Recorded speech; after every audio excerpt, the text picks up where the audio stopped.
Reka mbasuhuze mbifurize kugira ibihe byiza. Nitwa Jean de Ndahimana ndaje ngo tubane muri gahunda y'amakuru ku buryo burambuye. Perezida wa Repubulika y'u Rwanda Paul Kagame yavuze ko kuba hari urubyiruko rwo kuri uyu mugabane wa Afurika rukomeje kujya gukorera ahandi ndetse no kuba serivisi z'imari hifashishijwe ikoranabuhanga ngo zitagera kuba zikeneye bose ari bimwe mu mbogamizi bikibangamiye iterambere ry'uyu mugabane. Ibi umukuru w'igihugu yabigarutseho ubwo yafunguraga inama yiga ku ikoranabuhanga mu by'imari izwi nka Inclusive Fintech Forum iri kubera mu Rwanda. Emeline Mbabazi yabikurikiranye. Imibare igaragaza ko umubare w'ibigo bitanga serivisi z'imari hifashishijwe ikoranabuhanga muri Afurika wikubye hafi gatatu hagati y'umwaka wa 2020 n'umwaka wa 2024. Ibyo bigo kandi byinjije umugabane wa Afurika ari hagati ya miliyari 4 na miliyari 3 z'amadolari y'Amerika mu mwaka wa 2020. Ibi bigaragaza ko urwego rw'ikoranabuhanga mu by'imari rutera imbere. Icyakora Perezida wa Repubulika y'u Rwanda Paul Kagame yagaragaje ko hari ibikibangamira iterambere ry'uyu mugabane nko kuba urubyiruko rwinshi rujya gushakira akazi ahandi ndetse no kuba hari abakenera izi serivisi z'ikoranabuhanga mu by'imari ntibazibone. Africa is experiencing a brain drain with many of our skilled developers leaving our continent to go work abroad.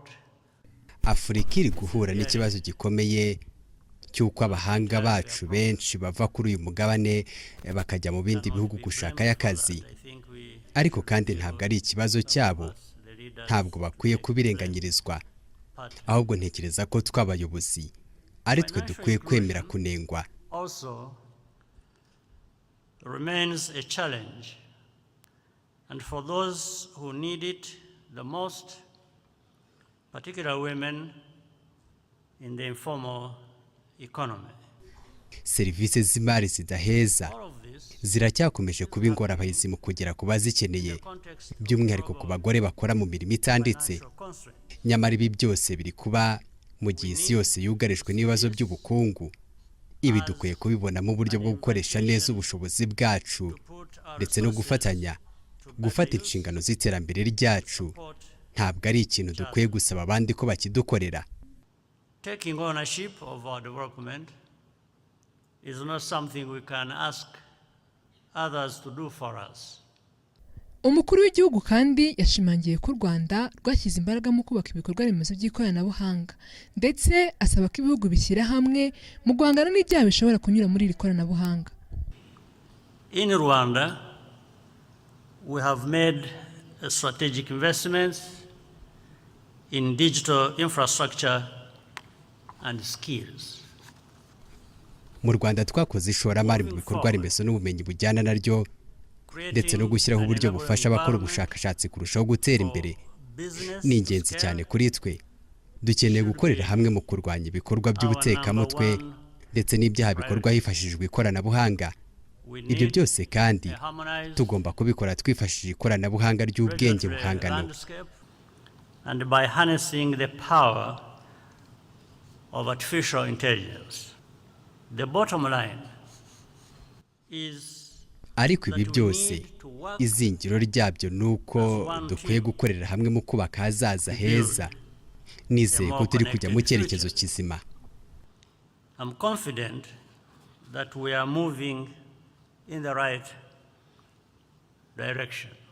Umunyamabanga mukuru w'isoko rusange rya Afurika wa Mkeremene yavuze ko uyu mugabane uri kuzamuka mu bijyanye na serivisi z'imari mu ikoranabuhanga ndetse anavuga ko intego ari uko bizakomeza bityo kugera mu bihugu byose. By the year 2030, the African fintech market is anticipated to attain approximately over 65 billion United States dollars. Mu mwaka wa 2030 urwego rw'imari rwifashishije ikoranabuhanga ruzaba rufite agaciro ka miliyari 64 z'amadolari y'Amerika. Rero intego dufite ni uko iryo terambere rizagerwaho mu bihugu byose ku buryo abantu bose bazaba babasha kugerwaho na serivisi z'imari ndetse hanibandwa cyane ku gushyira mu bikorwa isoko rusange ry'umugabane wa Afurika. Particularly as we seek to accelerate implementation of the AFCFTA. Banki Nkuru y'u Rwanda igaragaza ko ibigo bitanga serivisi zo kwishyurana hifashishijwe ikoranabuhanga mu Rwanda byavuye kuri 4 mu mwaka wa 2014 bigera ku bigo 26 mu mwaka wa 2024. ndetse biteganyijwe ko igipimo cy'abakoresha serivisi z'imari hifashishijwe ikoranabuhanga mu gihugu ubwitabire buzava ku rugero rwa 61% mu mwaka wa 2022 bukagera kuri 80% mu mwaka wa 2029. Ni mu gihe ubushakashatsi bugaragaza ko inyungu iva muri serivisi z'imari hifashishijwe ikoranabuhanga muri Afurika izagera kuri miliyari 40 z'amadolari y'Amerika mu mwaka wa 2028. Emeline Mbabazi, Radio TV 10.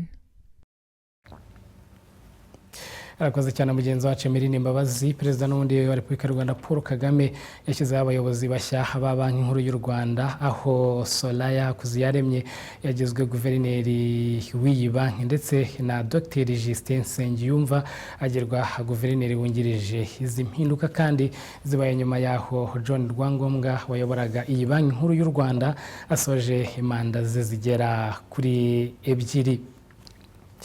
Tugiye mu makuru ajyanye n'ububanyi n'amahanga, mu gihe n'ubwo ubumwe bw'Uburayi bwafashe umwanzuro wo guhagarika ubufatanye, by'umwihariko ubufatanye n'u Rwanda mu bijyanye n'umutekano. Uko ibihe byagiye bisimburana byagiye bigaragaza ko iki cyemezo kidashobora gusubiza inyuma ibikorwa cyane cyane by'u Rwanda rumazemo imyaka isaga 4 ibyo kugarura amahoro by'umwihariko mu gihugu cya Mozambique. David Nzabonima yadukusanyirije byinshi bitandukanye n'ibi bihano umuryango w'abibumbye uvuga ko wafatiye u Rwanda.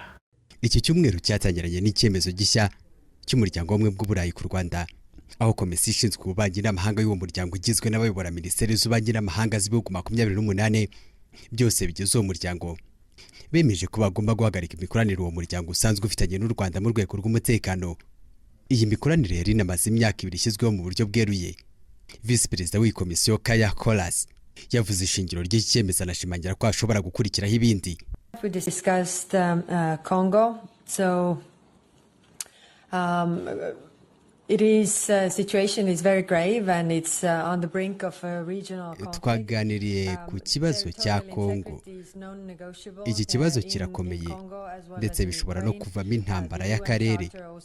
Ubusugire bw'igihugu ntibuganirwaho muri Congo kimwe no muri Ukraine. Dushyigikiye inzira y'ibiganiro by'i Nairobi na Rwanda kugira ngo iki kibazo gikemuke binyuze mu nzira ya diplomasi. Ariko natwe hari ibyo tugomba gukora. Icya mbere, ubu twahagaritse imikoranire n'u Rwanda mu bya gisirikare. Hashobora no kuzabaho n'ibihano bya politike bitewe n'uko ibintu bizaba bimeze. Turasaba ko u Rwanda rukura ingabo zabo muri Repubulika ya Demokarasi ya Kongo. Tuzongera dusuzume no ku masezerano twagiranye ku bijyanye n'amabuye y'agaciro. And the memorandum of understanding regarding critical raw materials will be under a review. Uyu muryango w'ubumwe bw'Uburayi ugaragaza ko ufasha u Rwanda mu butumwa bw'amahoro mu bihugu nka Mozambique na Centrafrica. Ubutumwa bwa Mozambique nibwo bwamenyekanye cyane kubera ko uyu muryango w'ubumwe bw'Uburayi wari umaze kubutangaho miliyoni 40 z'amayero. Ayo yatanzwe mu rwego rwo gushyigikira u Rwanda mu gwashya ibyihebe by'i Cabo Delgado. Ayo maero bayatanze mu byiciro 2. Aho mu kwezi kwa 12 2022 Uburayi bwahaye u Rwanda miliyoni 20 z'amayero. Nyamara icyo gihe u Rwanda rwari rumaze umwaka wose rwohereje ingabo zari zigiye gufatanya n'iza Mozambique kugarura amahoro i Cabo Delgado. Iyo nkunga y'abanyaburayi isa niyasanze akazi nyamukuru kagana ku iherezo. Ntabwo dukize mu buryo bw'ubukungu, ariko umutima n'ubushake turakize pe. Ibi Perezida Paul Kagame yabivugiye mu nteko ishinga amategeko y'u Rwanda mu kwezi kwa 11 2022. Icyo gihe hari hasigaye ukwezi kumwe ngo abanyaburayi batanga uwo musanzu. Kuva twagera Mozambique hari ibibazo byinshi byakemutse dufatanije n'abenegihugu ba Mozambique. Ariko izo ngabo tuzongera kuva twagera Mozambique kugira ngo ibe kiriya. Nta gihugu na kimwe, nta muryango n'umwe uraduha n'urumiya rwo gukoresha muri ako kazi. Ni amafaranga yanyu, amafaranga y'igihugu dukoresha. Muri bya bike dufite tugabana n'abandi, turasangira tukabikoresha.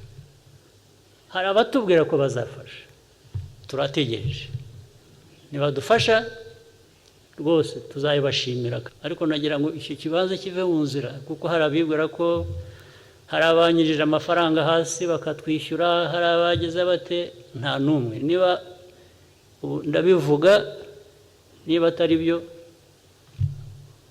ndaza kwifuza kubona wampakanya. Mbere y'uko umukuru w'igihugu abivugira mu nteko ishinga amategeko y'u Rwanda mu kwezi kwa 2021 yasuye ingabo z'u Rwanda zari zimaze umwaka wose zihangana n'ibyihebe muri Mozambique. Ibyo yabivugiye mu gace kahoze ari ibirindiro by'ibyihebe. Tunawashukuru kwamba mmeweza kukomboa hii eneo la Cabo Delgado. Ndabashimira ko mwashoboye kubohora aka gace ka Cabo Delgado kari karafashwe n'ibyihebe. Sasa kazi inaanza tena. Ubu rero dutangiye akandi kazi. Hari ibyo twakoze kuva mu ntangiriro tubohora aka gace. Ikigiye gukurikiraho no kurinda aka gace no kongera kukubaka bushya na kuhakikisha kwamba inajengwa upya tena. Muri urwo ruzinduko umukuru w'igihugu yagiriye muri Mozambique yashimangiye ko intsinzi isaba ubushobozi butari buto.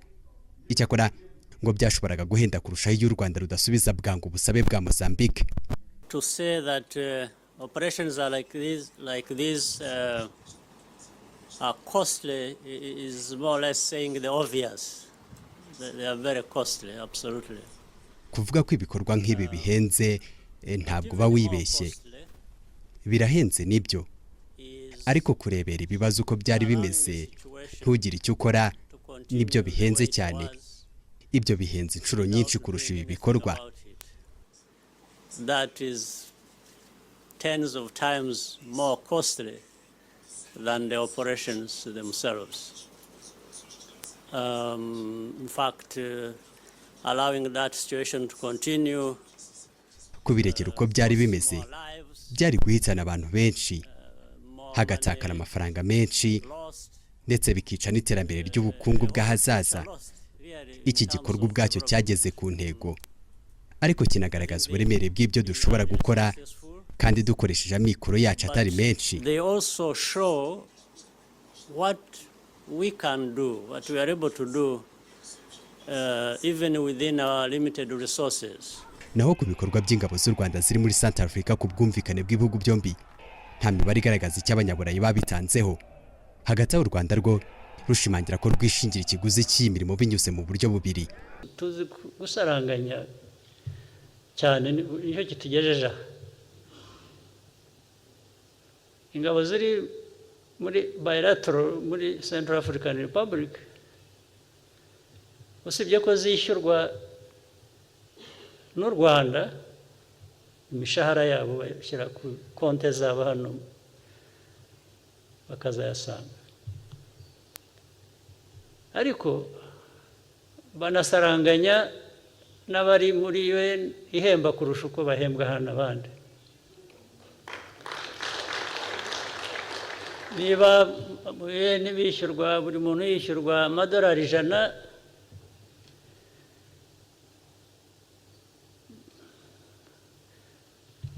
hamwe abo wishyuwe gukorera muri UN, ikindi gice agasaranganya agaha mugenzi we gukorera muri bilateral. Mwari mubizi? Aha, bita gusaranganya rero. Mu myaka ingabo z'u Rwanda zimaze muri ibyo bikorwa, umutekano waragarutse mu bice byari byugarijwe n'intambara. Central Africa na Mozambique bari kongera kwimakaza demokarasi mu miyoborere no kwita ku iterambere ry'imibereho y'abaturage. Gusa ko nakazi k'inzego z'imbere muri ibyo bihugu igishobora gutuma abashinzwe umutekano b'u Rwanda bagumayo nuko ubutegetsi bw'ibyo bihugu bwasaba u Rwanda ko rukomeza kubafasha gusigasira iby'ingabo z'u Rwanda zabafashije kugeraho. Gusa ibyo nabyo ntibyaba bihenze ku rwego rwo gutegereza abagira neza. David Nzabonimpa, TV 10.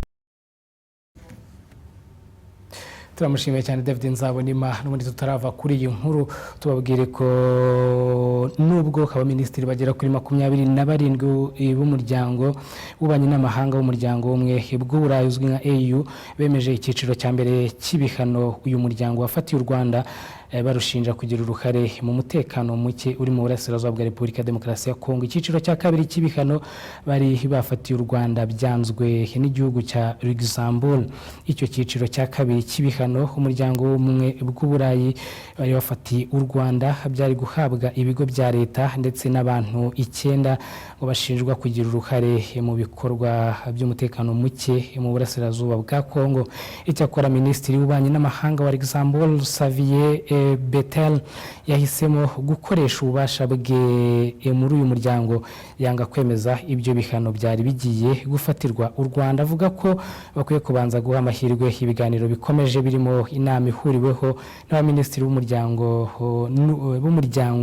w'iterambere ry'ibihugu byo mu majyepfo ya Afurika uzwi nka SADC ndetse n'umuryango wa Afurika y'Uburasirazuba uzwi nka East African Community iteganyijwe ku itariki ya 28 Gashyantare umwaka wa 2025. Reka dutumikira abadutumye ubundi tuze dukomeza andi makuru twabateguriye.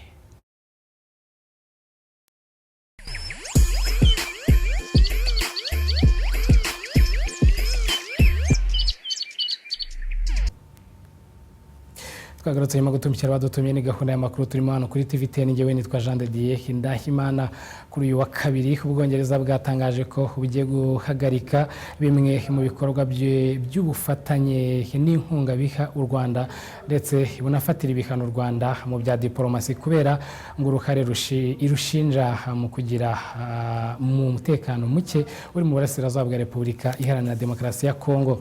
Itangazo ryasohotse kuri uyu wa kabiri rya guverinoma y'Ubwongereza yavuze ko niba nta ntambwe ifatika itewe cyane cyane mu guhagarika imirwano ndetse no gukura ingabo ngo z'u Rwanda RDF ku butaka bwa Kongo, Ubwongereza buzafata ingamba. Iki gihugu gitangaje ibyo mu gihe u Rwanda rukomeje kotswa igitutu ku rwego mpuzamahanga kubera ibirego bivugwa ko rushyigikiye umutwe wa 23 umaze gufata ibice binini by'uburasirazuba bwa Kongo harimo imijyi ya Goma ndetse na Bukavu kuva muri Mutarama. Ibirego u Rwanda rutahwemye guhakana ndetse rukongeraho ko ibihano ku Rwanda atari cyo gisubizo cyakemura ibibazo byo mu burasirazuba bwa Repubulika Iharanira Demokarasi ya Kongo. Tugiye mu makuru ajyanye n'ubucuruzi, tugiye makuru yandi twabateguriye ajyanye n'ubucuruzi. Abadepite abacuruzi cyane cyane uruganda rwa Skol ruravuga ko rukangurira abashoramari kuza mu Rwanda rugashora imari nyuma yuko uru ruganda rwijije imyaka 20 rukora mu Rwanda ndetse ruvuga ko rwageze kuri byinshi birimo n'inyungu. Ubwo yavugaga mugenzi wacu Ntambaraga Hirebo yarahatubereye. Imyaka 15 irashize uruganda rwa Skol Brewery Limited rukorera mu Rwanda. Muri imyaka ishize uruganda rukora ibinyobwa bisembuye n'ibidasembuye rumaze kwaguka ku buryo rumaze gushyira hanze amoko y'ibinyobwa arimo Skol Marti, Skol Lager, Virunga Beer, Panache, Maritona ndetse na Skol Gatanu. Uru ruganda rukora amazi yo mu icupa mu rwego rwo kubungabunga ibidukikije. Umuyobozi mukuru w'uru ruganda Bwana Thibaut Akhirikom avuga ko yishimira kuba yaratanze akazi ndetse akabagira uruhare mu iterambere ry'igihugu. To be part of the development of the company and of the country. Kuba umusemburo w'iterambere ry'uruganda n'igihugu, ndatekereza ko Skol dufite umubare munini w'abakozi twahaye akazi, amoko y'ibinyobwa atandukanye ku isoko, abaturage baracuruza, dusora neza, dufatanya na leta y'u Rwanda mu iterambere. Ibyo nibyo nishimira. Really proud of. Hari abashoramari batangiranye n'uruganda kugeza ubu bamaze kuba abagwizatunga bo ku rwego rwo hejuru. Bwana Mbonabucya Protogene ukora mu burengerazuba avuga ko muri imyaka 15 amaranye na Skol yatangiranye igishoro cya miliyoni 20, kuri ubu akaba akoresha igishoro cya miliyari ku kwezi. Muri rusange natwe uko twatangiye muri 2010 kugeza umunsi nawe ariko tukimeze. Wateje imbere cyane mu buryo bigaragara. Twaracuruje turunguka kandi kugeza n'uyu munsi turacunguka turaciteza imbere.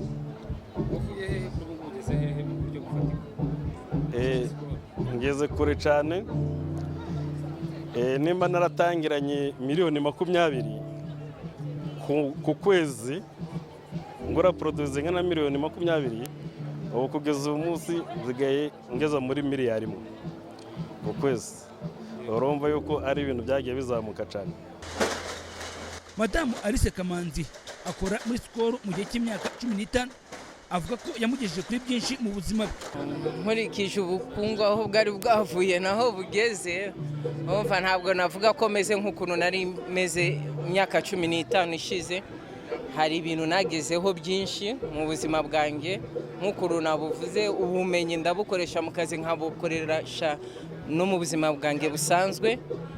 N'ahantu ufite ahantu hembwa imyaka 15, hari ikintu ugeraho kigaragara nanjye nishimiye.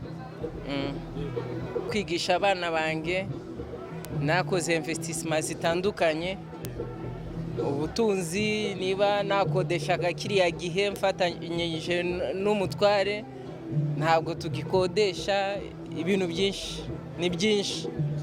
Umuyobozi mukuru w'uruganda rwa Skol Bwana Thibaut Helikom avuga ko ajya gushishikariza n'abandi bashoramari gushora imari mu Rwanda kuko ari ahantu heza nawe hamufashije. Rwanda Development Board who has been an amazing support for ndashimira ikigo cy'igihugu gishinzwe iterambere ya RDB, tumaranye igihe kidufasha mu myaka 15 ishize kugeza n'ubu. Ni ikigo cyiza ku bashoramari benshi mu Rwanda, ndetse tuzakomeza gushishikariza n'abandi gushora imari mu Rwanda kuko ari ahantu heza. The fact to invest in Rwanda due to the stability of the environment. Kugeza ubu uruganda rwa Skol rukoresha abakozi bahoraho basaga 570, mu gihe abandi basaga 1000 barukorera mu ruhererekane rw'ubucuruzi bw'ibinyobwa bakora. Uruganda rugira uruhare mu guteza imbere imibereho myiza y'abaturage bahereye aho bakorera Nzove kugeza no mu bindi bice by'igihugu.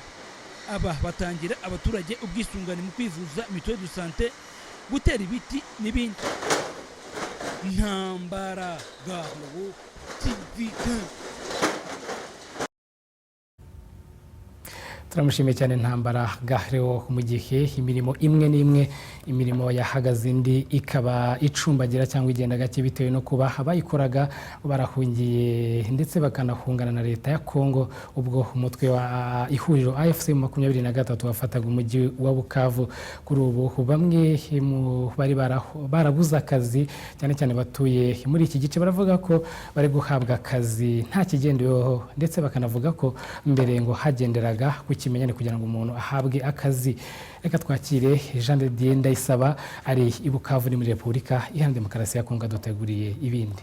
Twaje gushaka imirimo, kwiyandikisha, gutanga amaliste kugira ngo tubone imirimo. Ku biro by'intara ya Kivu y'Amajyepfo, abaturage umwe kuri umwe bari kugenda biyandika ku mapuro bahawe kugira ngo bahabwe akazi. Baravuga ko hari imirimo itarasubukurwa ngo bitewe n'uko abayikoraga bahunganye na leta mu gihe Bukavu yafatwaga, none bakaba bifuza ko ubutegetsi bushya ngo bwabasimbuza abo bagiye. Sisi tuko hapa tunakuja kwa ajili ya kutafuta kazi kwa sababu wale wenyewe walikuwa wakimiliki kazi zamani wamekwisha kukimbia.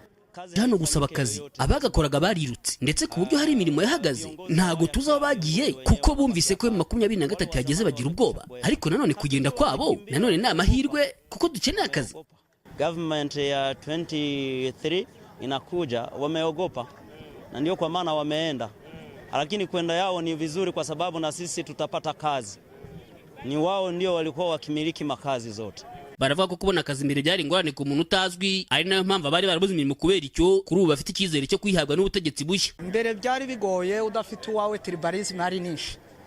Ko ku rugero jende umunyamurenge ngeze muri biro mushi, urumva ko adashobora kumpereza akazi ari kubona mwene wabo. Ariko kuri none ubu nyine twacanganye, buri muntu karisanga kuri liste kwiyandika aho ushaka kugira ngo ubone umurimo bihwanye n'ishuri. Kambere hose akazi kari kagoye kuvuga ngo ukabone, kari kagoye pe. Antuka serikali yetu ya zamani na ya sasa iko tofauti. Ya zamani ilikuwa ni connaissance. Ubutegetsi bwa mbere butandukanye n'ubwubu. Mbere cyabaga ari ikimenyane no kubuzwi. Utazwi ntiyabonaga akazi. Kama connaissance, kama sote babangu iko na jina banampatia kazi, na kama hana jina habatanipatia kazi. Ninaishi maisha ya njaa, sina kazi, nazurura mjini na nina haja ya kupata kazi, lakini sikukuwa na nani anaweza nipatia neema ya kupata kazi. Sababu kazi kwa hii Kongo mbayeho mu buzima bw'inzara nzerera muri uyu mujyi nkeneye akazi rwose sinigeze ngira amahirwe yo kukabona mbere aha byasabaga kubuzwi n'umuntu ukomeye kugira ngo ukabone ariko ubu butegetsi bushya dufite icyizere ko nta kimenyane buzashyira mu mitangire y'akazi. Sasa tunafurahi kupata government ya nani ya mpya na sisi tunajua kama government hii haina upendeleo kama na ile itatusaidia sisi sote tupate makazi. Umuvugizi w'ihuriro AFCM 23 mu bya politike bwana Lawrence Kanyuka aravuga ko bazahanga imirimo myinshi ku baturage bitandukanye n'ubutegetsi bahanganye nabwo kuba abaturage baganira ihuriro barisaba akazi agasanga bikwiye gutera umuryango mpuzamahanga guhindura uburyo ufatira ihuriro. Our policy is to fight all anti-values, bad governance. We look in anti-values, you have nepotism in the tribalism. Gahunda yacu no kurwanya imiyoborere mibi ikene wabo n'ibindi nk'ibyo. Aba baje kutwaka akazi ahubwo n'abasangira ngendo bacu kuko bari barahejwe. Twe rero tureberera ubwoko bwose bw'abanyekongo. Kuza badusanga bivuga ko badufitiye icyizere. Ahubwo mbonereho no kubwira abatwita ko turi umutwe y'iterabwoba ko aba batadusanga mu gihe byaba ari uko bimeze. So in the same way we talk to international community, these people, Congolese, are brothers that are coming freely to us. They can't go freely to a terrorist. Yego tugomba guhanga imirimo mishya. Tshisekedi yavuze ko azahanga imirimo mishya ariko ntayihari. Wanavuga ko n'akazi ko mu rugo ari akazi yahanze. Nawe urabyumva ko ntacyo yamariye abaturage. Ntacyo ashoboye yakabaye yivana mu biro ku neza. Made a home is the job he created. So you see yourself that this guy has many promises, he never done anything, never deliver anything. So I would say he's incompetent. This guy, he should be leaving the office. Mu gihe abasaba akazi bakomeje kwiyandika kwikubitira abasaba kujya mu gipolisi n'igisirikare bo bahise basubizwa ndetse abaje babyiteguye bashyirwa ku ruhande.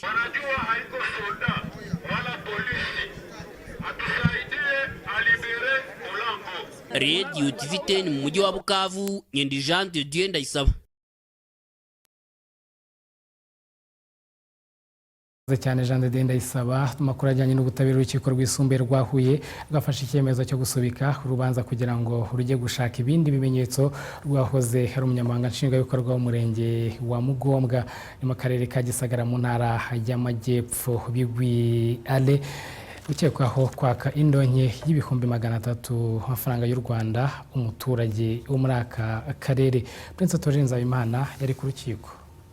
Nurubanza rwatangiye kuburanishwa hagana saa 3:35 za mu gitondo ruregwamo wari umunyamabanga nshingwabikorwa w'umurenge wa Mugombwa mu karere ka Gisagara Bigwi Arerore watawe muri yombi ku itariki 5 Ugushyingo 2024 ashinjwa kwaka no kwakira indonke y'ibihumbi 300 y'amafaranga y'u Rwanda ngo yakiriye muri Kanama 2023 ariko we akaba bihakana ibyo wafata nk'akagambane. Ubwo urukiko rwisumbuye rwa Huye rwaburanishaga uru rubanza kuri 25 Gashyantare 2025 uyoboye inteko iburanisha yatangiye abaza uregwa Bigwi Arerore niba icyaha cyo kwaka no kwakira indonke acyemera asubiza avuga ko atacyemera.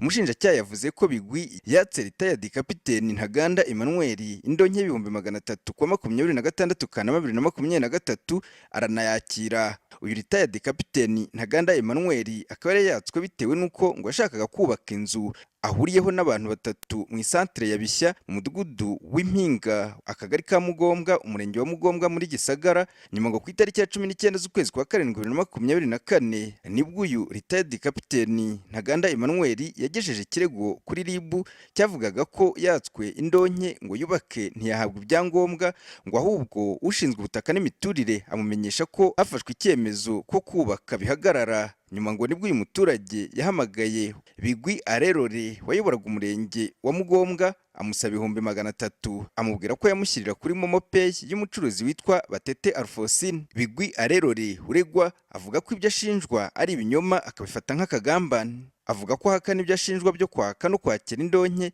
ngo kuko nta byabayeho. Akavuga kandi ko ashingira ku bintu bitatu. Icya mbere avuga ko ashingira kuri raporo y'ubugenzacyaha yerekana ibyakorewe kuri telefone ahagaragara ko nta message cyangwa kuvugana n'umucuruzi ku bijyanye n'ayo mafaranga.